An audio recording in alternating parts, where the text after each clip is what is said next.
Hello everyone, welcome to Afro News South Africa. To support this channel, please kindly subscribe and share. Turn on the notification bell in order to get all out updates. The Constitutional Court has formally rejected Jacob Zuma's final attempt to remove his prosecutor, Billy Downer. This bodes well for the eventual reincarceration of the ex-president in South Africa. The Constitutional Court unanimously rejected former President Jacob Zuma's final attempt to coerce the resignation of his prosecutor Billy Downer through a so-called special plea process, which Zuma claimed would entitle him to an acquittal. This could mean that Zuma's trial over the arms deal finally moves forward, barring another appeal from him. In a second action involving the publishing of court records featuring a sick letter from one of Zuma's military physicians, Zuma is attempting to privately prosecute Downer and a News 24 writer for alleged violations of the National Prosecuting Authority Act. It's disappointing that some individuals continue to back Jacob Zuma despite the chaos he left South Africa in. A former president is currently on trial for illegal arms deals, as we complain about the availability of firearms and the daily deaths of children as a result of gun violence. Still, some protesters had the guts to demand his release, even if it meant robbing and destroying the businesses of hard-pressed South Africans. If the court decides to hear Jacob Zuma's appeal again, South Africans may never see him go back to prison till he dies. Why shouldn't Jacob Zuma get free if the ANC is known for encouraging criminality in their party? If petty criminal Cyril Ramaphosa could get away with the Phala case despite undisputable evidence? Are there any worries about this new turn of events?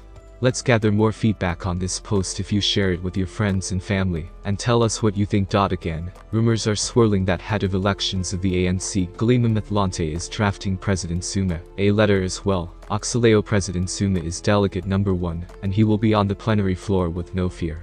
A Twitter user by the name Dudu Zuma Sambudla has took the courage of sharing his opinion on the social media platform, and here are people's reaction likewise. Advocate Busisil.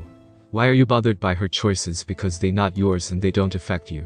Delegate number 2 must take over. Nothing important about your father, and even if he go to the conference he won't have any impact. Who said Motlanthe is above the ANC? Is Motlanthe a court of law busy judging comrades? Recently, former President Jacob Zuma has urged ANC affiliates to raise concerns about corruption, especially queries on the Phala farm scandal involving current President Cyril Ramaphosa. He sounds like a bitter old man, immoral and self-serving demagogue of note. Imagine what would have happened if TM had waged a similar campaign against him. It was to be expected from a charlatan without a decent legacy. He should look in the mirror and see the first corrupt democratic president of South Africa before talking about Phala. Nonetheless, Ramaphosa continues to overwhelm his ANC opponents. I believe that, with the exception of Phala, Ramaphosa's opponents have nothing with which to discredit him. He does have to answer for Phala, but for someone like Jacob Zuma, who is accused of orchestrating the state capture with his friends, it is laughable that he would attempt to persuade branches to hold Ramaphosa accountable.